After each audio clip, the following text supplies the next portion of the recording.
más, otro mensaje al despegar, con palabras que no habías dicho antes.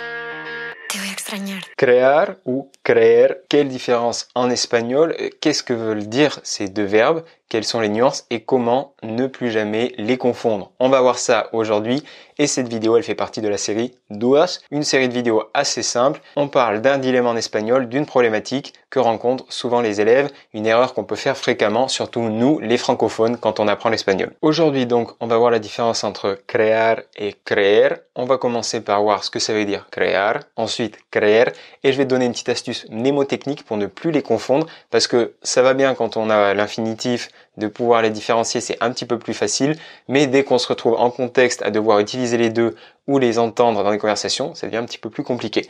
Donc je vais donner une petite astuce, mais juste avant, on va voir la définition des deux. Premier verbe donc, crear. Crear, ça veut dire créer, donc la création, créer quelque chose, donc voilà, construire quelque chose de nouveau. Crear, et c'est un verbe en ar, donc par exemple ça va être yo creo, tu creas, tu crées, je crée, en imparfait ça pourrait être creaba, il cree. Hay una forma de poder crear estructuras invisibles en Fortnite y para esto necesitaremos un tanque y ahora tendremos que construir unas cuantas rampas. Donc tu vois que ce verbe créer, ça veut dire créer en français et au contraire ce qui va être compliqué c'est qu'en fait créer ça veut dire croire. Donc créer, croire. D'ailleurs au jeu au présent à la première personne les deux ont exactement la même orthographe. On dit je crois yo creo ou je crée yo creo. Donc c'est une des fois où vraiment ce sont les mêmes, mais sinon les conjugaisons vont être différentes parce que quand on dit creer, je crois, ça va donner après tu crees, él o ella cree, nosotros creemos, vosotros creéis, o ellas, ellos, ustedes creen. Donc tu vas voir que la suite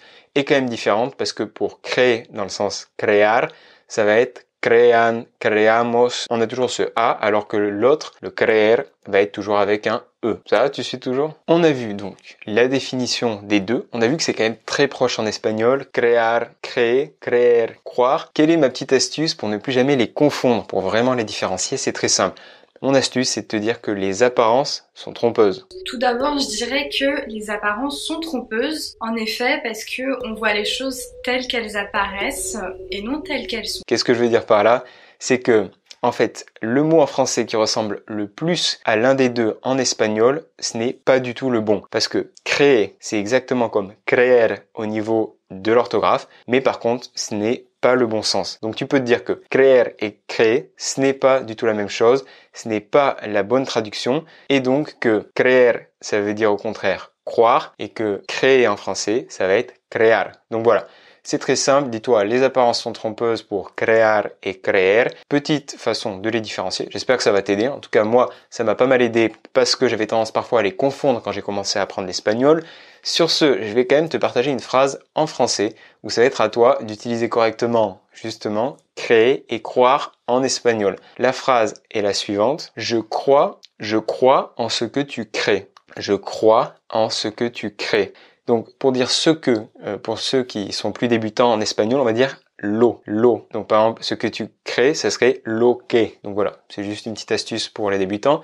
Donc, je t'invite à écrire « Je crois en ce que tu crées » dans les commentaires en espagnol pour voir si tu es arrivé à bien différencier crear et créer. Si tu les as bien utilisés dans les phrases, tu auras d'ailleurs la correction dans la description de cette vidéo. Y bueno amigo, esto por hoy, c'est tout pour aujourd'hui. Je t'invite à faire le petit exercice pratique. Puedes también darle me gusta al video si crees que te ha ayudado. Tu peux mettre un petit j'aime à la vidéo si tu crois que ça t'a aidé pour arriver à différencier ces deux verbes. Et je voulais que tu saches que si jamais tu veux encore résoudre d'autres doutes, d'autres dilemmes sur la langue espagnole, tu peux aller voir le lien de la playlist Dudas où on résout plein d'autres petites problématiques.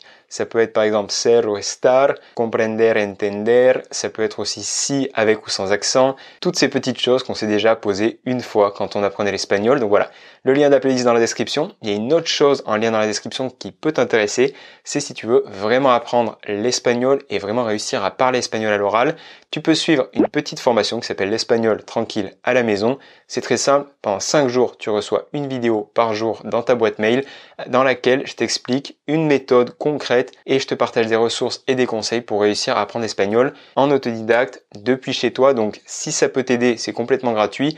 Tu peux suivre le lien dans la description, entrer ton prénom, ton email et tu recevras tout ça. Y bueno, creo que es todo lo que te quería decir. Je crois que c'est tout ce que je voulais te dire pour aujourd'hui. Hasta luego y pura vida.